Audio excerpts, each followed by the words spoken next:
Olá para todos, estamos começando nossa segunda aula do curso de Programação com Interfaces. Hoje nós vamos continuar estudando classes. Nossa agenda, na aula passada a gente fez uma introdução à orientação a objeto, a classes, e a gente vai continuar hoje estudando classes. Vamos falar um pouco de herança de atributos, vamos falar do método int, vamos falar um pouco de especialização, de heranças múltiplas, de alguns métodos mágicos, e vamos falar de getters, setters e propriedades. Vamos falar um pouco agora de herança, atributos herdados de uma classe. Se uma classe define atributos, as instâncias elas herdam todos esses atributos que foram definidos na classe. Por exemplo, se eu tenho uma classe C, que tem uma variável A, seto ela para 1 no começo, tem um método F que recebe um atributo X, e ele atribui a A x mais 1. Eu agora faço um objeto, eu crio um objeto C, que é uma instância da classe C maiúsculo, e eu executo o método F desse objeto C passando 2 como parâmetro. Ele vai entrar, vai fazer 2 mais 1, 3 e vai imprimir. Mas se eu olhar o valor da variável A da classe C, ela continua sendo 1. O valor que foi modificado, foi atribuído uma unidade, foi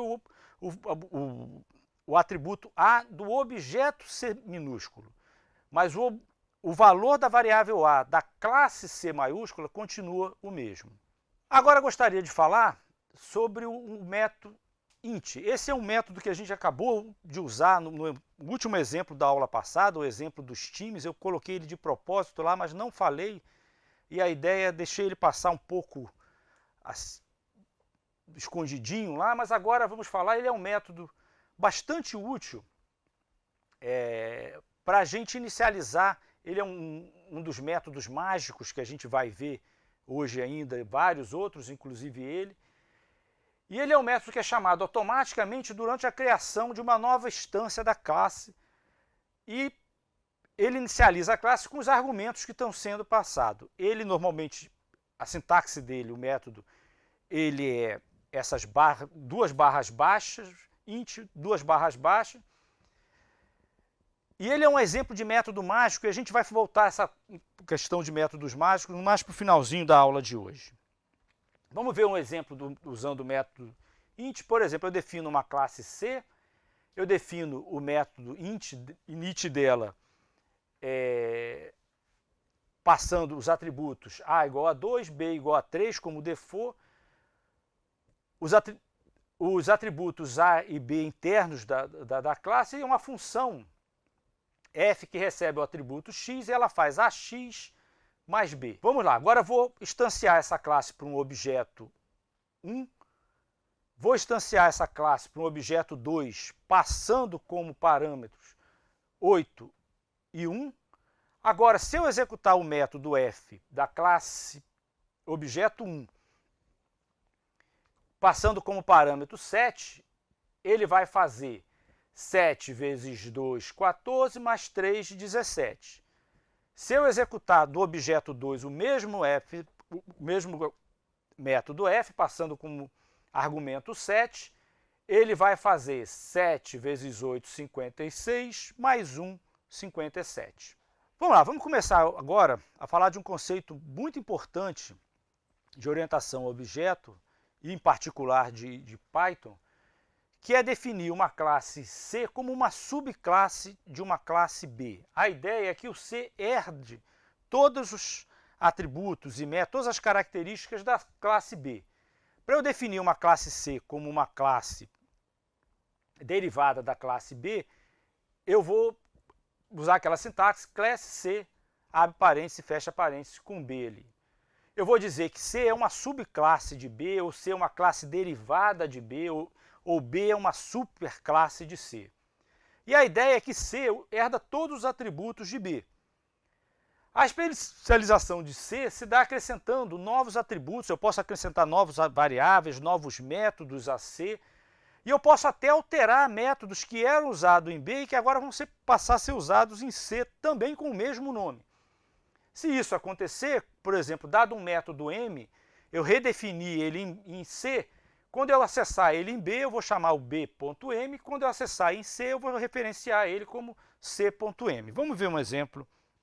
Dando um exemplo agora de classe derivada, a gente vai definir uma classe B, tem uma variável n igual a 2, ela tem um método f, que ele faz n vezes x, x é o parâmetro que está sendo passado para esse método f aí. Eu tenho uma classe, vou definir agora uma classe C, que é uma classe derivada de B, com dois métodos, f e g. O f, ele chama o método f do B e eleva o que esse método retornar ao quadrado. O g, ele chama o método f da C, por isso eu estou usando o self ali e acrescenta uma unidade. Vamos ver um exemplo aí agora rodando. Eu vou instanciar essa classe B por um objeto Bzinho, a classe C por um objeto Czinho. E agora eu vou executar o método f da Bzinho passando como parâmetro 3. Então ele vai passar como parâmetro 3, ele vai fazer 3 vezes 2, vai retornar 6. Se eu executar o método f do objeto Czinho passando como parâmetro 3, ele vai entrar pelo objeto f da classe C, vai chamar o f da classe B, o f da classe B vai retornar 6, que é 2 vezes 3, vai elevar ao quadrado, 6 ao quadrado dá 36, é isso que ele vai retornar. Eu posso também chamar o método g do objeto Czinho, passando como parâmetro 3. Ele vai entrar pelo g, vai chamar o método f da classe da C, e que chama, por sua vez, o f da B, que vai fazer 3 vezes 2, 6, 6 elevado ao quadrado, 36, 36 mais 1 vai retornar 37. E eu posso também atribuir agora o valor 5 à variável n da classe B.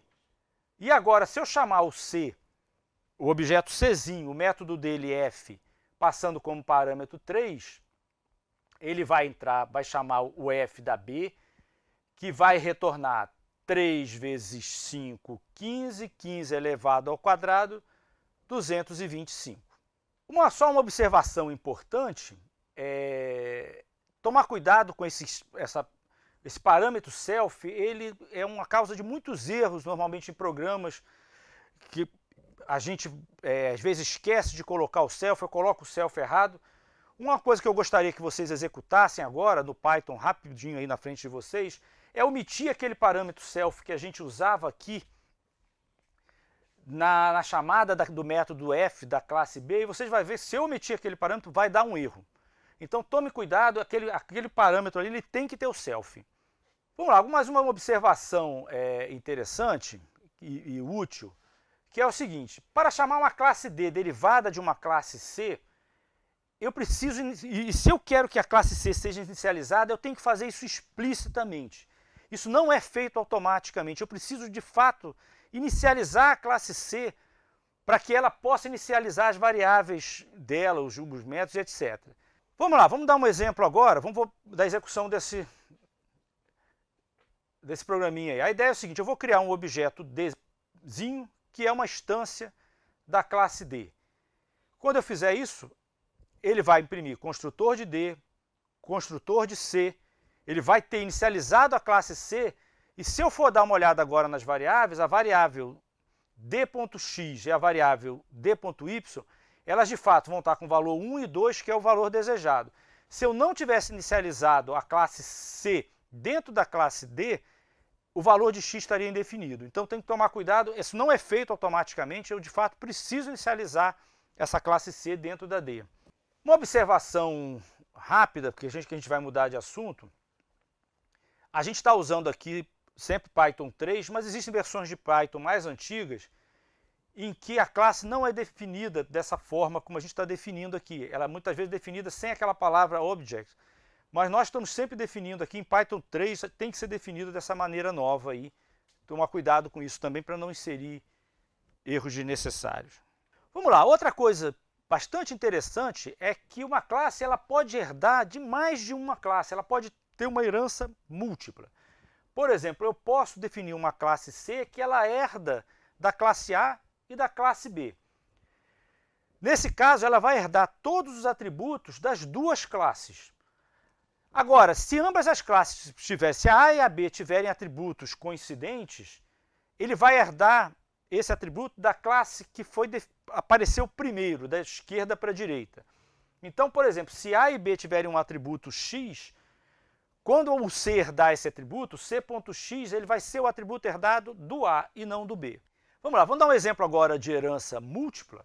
Eu vou ter uma classe C, uma classe D e uma classe E, que é uma classe derivada de C e de D. Eu tenho uma classe C que ela tem dois parâmetros, A e B, e ela tem um método que faz AX mais B. Eu tenho uma classe D, que tem um parâmetro legenda, e ela tem um método escreve, que recebe um valor e imprime esse valor de legenda igual a valor. Eu agora vou definir uma classe E, que é uma classe derivada de C e de D, com parâmetros A e B, vou inicializar a classe C, vou inicializar a classe D, e ela tem um método escreve, que chama o método escreve da classe D executando para o valor da função f do objeto da classe C.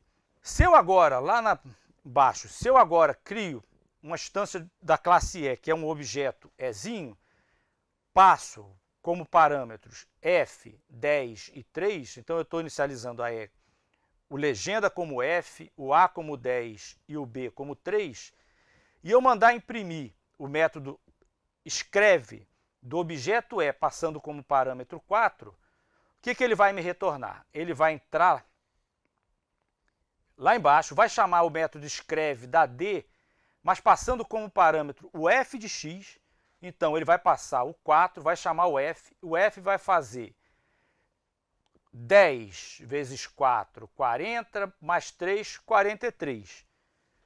E aí ele vai chamar o escreve da D, que vai imprimir F igual a 43. De novo, frisar, é importante que a gente inicialize a C e a D dentro da E, porque isso não vai ser feito automaticamente. Vamos agora falar de um conceito bastante importante, que são atributos privados. Em princípio, todos os atributos de um objeto eles podem ser acessados dentro e fora daquele objeto. Mas algumas vezes a gente gostaria de ter atributos que eles fossem só acessados internamente dentro do objeto. Esses atributos eles não fazem parte da interface pública que eu quero mostrar para os usuários desse objeto. Atributos assim, eles são ditos privados. Em Python, para eu definir um atributo como privado, basta que eu use essas duas barra baixa na frente do nome dele. Por exemplo, eu vou definir uma classe C, que ela tem uma variável barra baixa x, que recebe o parâmetro x. E tem um método que incrementa essa variável de uma unidade e retorna esse valor. Eu agora vou instanciar essa classe para um objeto Azinho, passando como parâmetro 5. Se eu mandar imprimir o A ponto incrementado, chamando o método de incrementar, passando o parâmetro 5, ele vai incrementar o 5, vai retornar 6. Mas se eu tentar olhar o valor da variável A ponto barra baixa x, ele vai dar erro. Essa variável ela não está disponível, ela é uma variável privada do objeto Azinho, eu não vou conseguir ver ela fora do Azinho.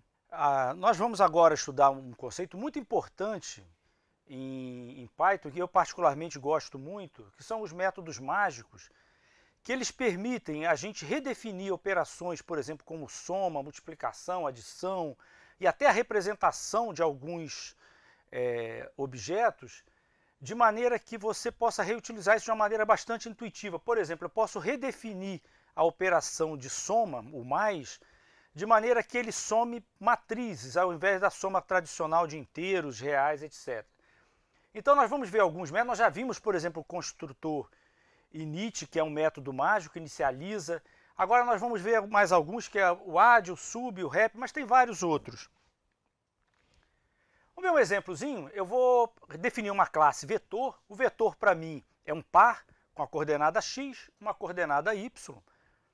E eu vou iniciar esse vetor com dois parâmetros, x e y, e agora eu vou redefinir, através desse método mágico add, a operação de adição de vetores. Se eu tenho um vetor na mão com a coordenada x, y, eu quero somar um vetor v a ele, eu somo a coordenada x do meu vetor com a coordenada x do vetor v, a y do meu vetor com a y do vetor v, a mesma coisa para subtração.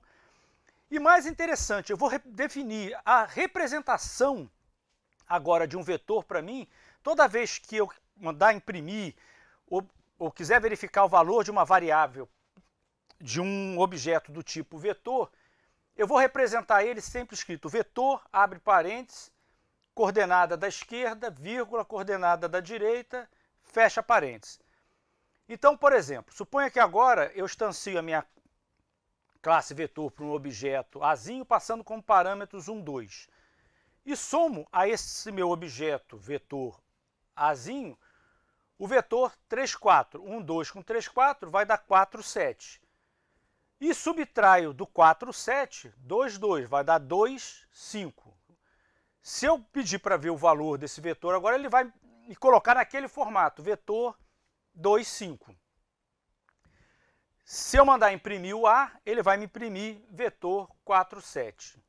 Então isso é muito interessante, porque agora eu redefini o mais, eu posso redefinir o menos e até a representação desse novo objeto vetor, e eu manipulo ele de uma forma bastante intuitiva. Próximo tópico que a gente vai ver são getters, setters e propriedades. Vamos começar por getters e setters. A ideia de getters e setters é que algumas vezes a gente gostaria que alguns dados nossos eles fossem manipulados de uma maneira bastante protegida. Por exemplo, a ideia do get, eu obter o valor desse dado, ou eu colocar um valor, que é a ideia do set, e de maneira que eu sempre faça isso usando métodos e não permita ao usuário que ele faça isso diretamente. Por que isso? Porque isso eu consigo encapsular os meus atributos e proteger eles de uma certa forma. Vamos ver um exemplo, por exemplo, aqui. Eu tenho uma classe C, eu inicializo ela chamando o método setX para o valor do atributo. Então eu vou começar, para eu atribuir um valor à minha variável interna lá, eu vou chamar o setX.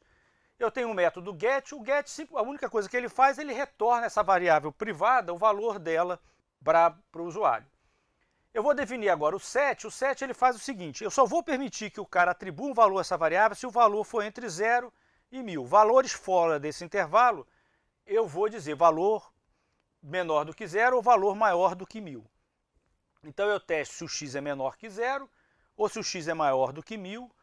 Se não for, se ele tiver no intervalo 0, 1000, eu atribuo a minha variável interna o parâmetro que foi passado. Fazendo agora, suponha que eu instancio essa classe para um objeto C1 e para um objeto C2, passando como parâmetro 100, 150. Como ele inicializa, a minha variável x interna, ela vai estar com o valor 100 e o outro 150. Se eu agora quiser ver o C1, atribuir ao objeto, fazer o setX do C1, eu dou o get no C1, mais o get do C2, no C1 vai estar 100, no C2 vai estar 150, eu vou atribuir agora a minha variável x interna, ela vai ficar com 250, se eu for olhar no C1.getX, ele vai me retornar 250. A ideia é que eu sempre manipulo essa minha variável dando set ou dando get, nunca diretamente. Por exemplo, se eu tentar setar a minha variável para menos 10 do meu objeto C1, ele vai dizer valor menor que 0 e não vai permitir. Um outro exemplo, por exemplo, eu tenho um retângulo para mim, ele é um tamanho. Tamanho são dois números, é o lado menor e o lado maior. Eu começo inicializando o meu retângulo, setando o tamanho dele. E eu defino um método de set tamanho que ele faz o seguinte, ele vê se o tamanho menor é menor do que 0. Caso seja menor do que 0, a gente imprime a mensagem de erro. Se não, se ele é um tamanho normal, eu vou guardar esses dois pedacinhos do tamanho, um no tamanho x, outro no tamanho y. Para eu obter, quando eu der um get tamanho, ele vai me retornar o tamanho x e o tamanho y. Se eu agora instanciar um objeto R, que é um retângulo inicializado com 20 e 30, se eu fizer r.getTamanho, ele vai me retornar 20 e 30. Se eu tentar setar esse tamanho para menos 1 e 0, ele vai me retornar um erro. Então a ideia é que eu sempre vou manipular esse meu retângulo usando get em set, nunca deixando o usuário manipular eles diretamente. Vamos lá, uma função importante agora que anda sempre junto com o getters and setters é o property. O property ele ajuda a gente a, de uma certa maneira, evitar ficar usando get em set o tempo todo. E a gente pode, ela é usada no corpo de uma declaração da forma atributo, property, e a gente bota uns gets, um set, deleta, algumas operações que eu vou associar com aquela propriedade. E o doc é simplesmente um string ali falando sobre o atributo, descrevendo o atributo aí. Vamos ver um exemplo aqui. No exemplo do retângulo, até esse pedaço aqui é o mesmo exemplo, mas no final eu vou definir um tamanho que é uma property que vai usar o método getTamanho e setTamanho. Então, por exemplo, quando eu instanciar essa minha classe retângulo num objeto Rzinho, eu não preciso agora da get em set. Quando eu fizer r.tamanho, ele naturalmente vai dar um get e um set e me mostrar o objeto como na forma de tamanho ali, como eu defini em property. Então, por exemplo, eu agora posso fazer r.tamanho e receber 30, 30. Se eu pegar r.tamanho, ele está 30, 30 lá. Se eu pegar r.tamanho e atribuir a ele menos 1 e 0, ele vai dar um erro. Na realidade, o property está fazendo o get em set, mas isso não está transparente para mim. É uma maneira mais bonitinha e mais arrumada da gente usar os getters and setters. Terminando agora aqui, vou dar só umas dicas muito rápidas de programação. Eu acho que a ideia é que sempre tente agrupar funções e dados que têm certas características em comum do mesmo problema numa certa classe ou num certo objeto. Por exemplo, se você tem uma variável, tem certos métodos que manipulam variáveis globais e etc., tente colocar esses caras numa mesma classe, agrupar eles, encapsular coisas, fazer métodos pequenos, nunca use métodos muito grandes, tenta quebrar os métodos em métodos pequenos, que são mais fáceis da gente entender e até mesmo corrigir e tirar erros. Em geral, métodos simples são mais fáceis da gente manipular. Tente usar bastante, programar bem em OO, gera sistemas muito bons, muito confiáveis, manuteníveis. Então eu acho que é uma boa tática de programação você tentar ser bem fiel, não evite métodos que manipulam vários objetos de diferentes classes e, se possível, crie classes que são subclasses e esses métodos possam manipular essas classes mais embaixo. Na aula de hoje a gente terminou classe, a próxima aula a gente vai ver exceções, que é uma coisa importante também em programação orientada a objeto. Vamos ver objetos de exceção, avisos, o comando raise, classes de exceções, o comando except, else, final, e um pouquinho de iteradores e geradores. Até a próxima aula.